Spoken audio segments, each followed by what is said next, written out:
Hi, and welcome to the second session in the COI. Today, we're going to be talking about what it takes to build the relations. Now, years ago, I was having a conversation with an insurance advisor, and I said, what is your process for developing COIs or centers of influence? And his answer was lots of lunches. Okay, so I'm going to give you a few clues that'll help you maybe cut down the number of lunches, maybe not end up with a valley like mine. Okay, first of all, let's understand what goes into building the relationship because most people would say, well, it takes a lot of time, you meet often, and it just kind of develops. Yes, but you need to start to understand what are the things that will build that relationship so that you can make your time more effective. All right, so what are the four requirements for a successful business relationship? Well, trust, confidence, understanding, common objectives.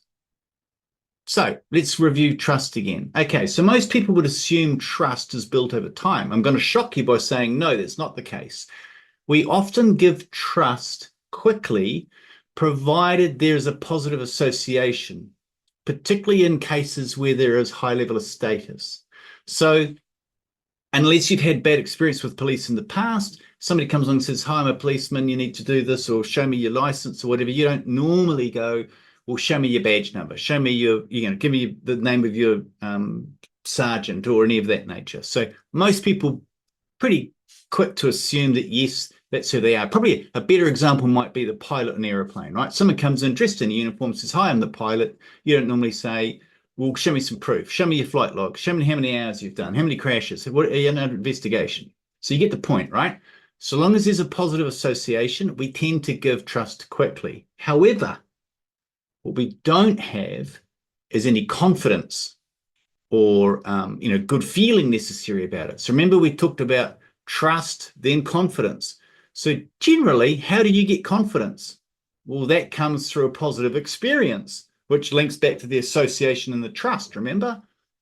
Haven't had an experience with this person. How am I going to have confidence that they're going to do well if I haven't actually experienced it? That's where understanding comes in. We need to get clear on what the experience of working with you would be like. So you need to sequentially help them understand this is what the stages would look like. This is what it would be like for you, for your client, and for me. And that way they can start to develop a degree of confidence based on how you're going to do what you do. And the key thing in there, by the way, is that you need to show, shall we say, the step off or the exit points, right? So we do this and this, but if you don't want to go any further, we stop there. But if you like that, then we go to here and here. And then if you want to stop, you can walk away and so on. So you must show exit points, right?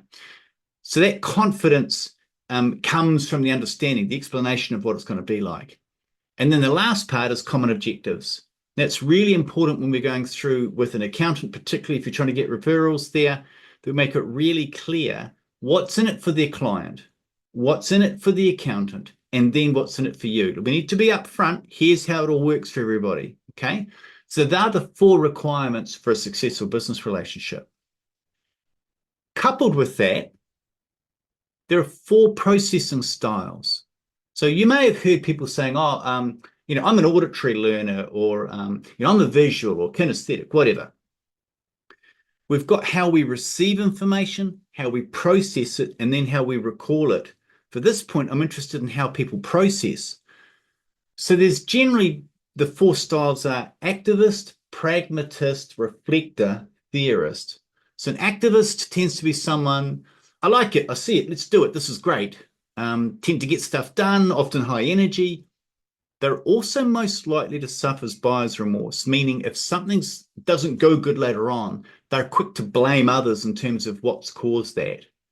The key thing that you need to get when working with accountants for relations as an activist is you must show sequence. You must show next steps. They tend not to make decisions in light of other factors. They kind of rush it. So you need to break it down and show those decision stages. And you'll know if you're talking to an activist because you'll start talking. They go, oh, this sounds really great. We really need to get some leads going across to each other. And, let's do a lunch. And I've got somebody in mind. And you're going, well, hang on. You wouldn't hand leads over there quickly. Why is this person responding so quickly? Well, because they're really energetic. They love to, what you're talking about. They're an activist. But also, there's a lot of coded behavior. So that's why often they'll make all the right noises at the lunch, and then you never see anything come out of them. Okay, so that's an activist. Then there's a pragmatist. Pragmatist is still, motivated, but they want proof. They want data, statistics, testimonials, references. They need to see some type of evidence of what you're doing. And if you can show them the information, and the trick is how much information is too much or too little, and the question there is ask them what else they'd need to see. They'll tell you, right? So that's the pragmatist. Then there's a reflector. The reflector is the type of person that would say something like, well, I just need to sleep on it, or I need to think about it, or chew it over.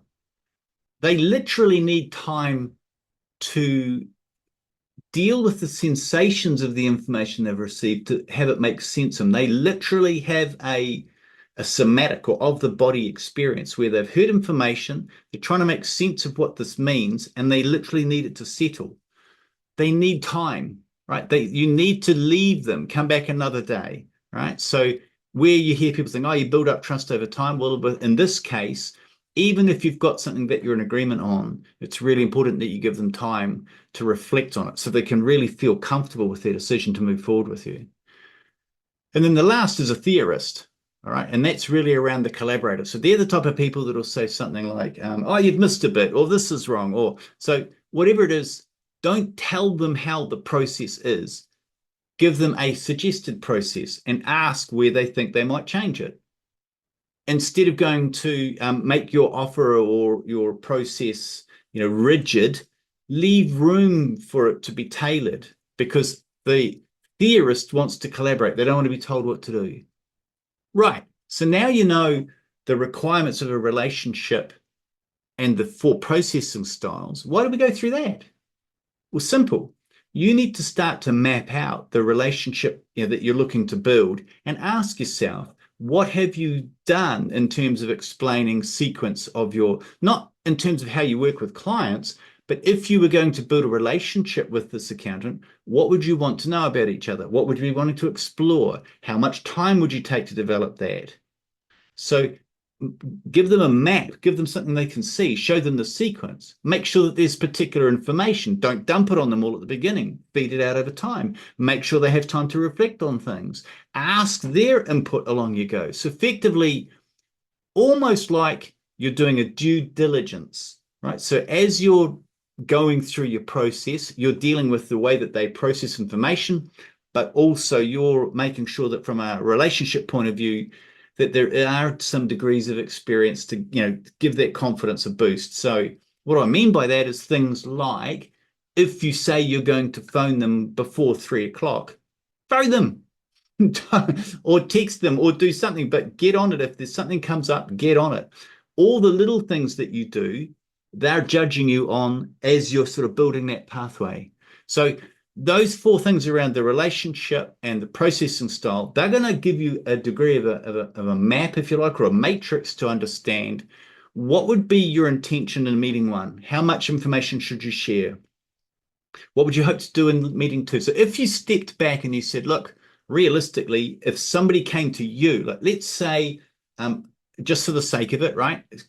Let's say I'm an Amway salesperson. Nothing against Amway, but just making the point that there can be, in some people's eyes, a negative connotation to that. So likewise, for some accountants, there can be a negative connotation of an insurance salesperson. So I come to you and say, hi, I'm an Amway salesperson. I've got these wonderful products, really going to help your business owners earn more money. I want you to introduce your clients to me.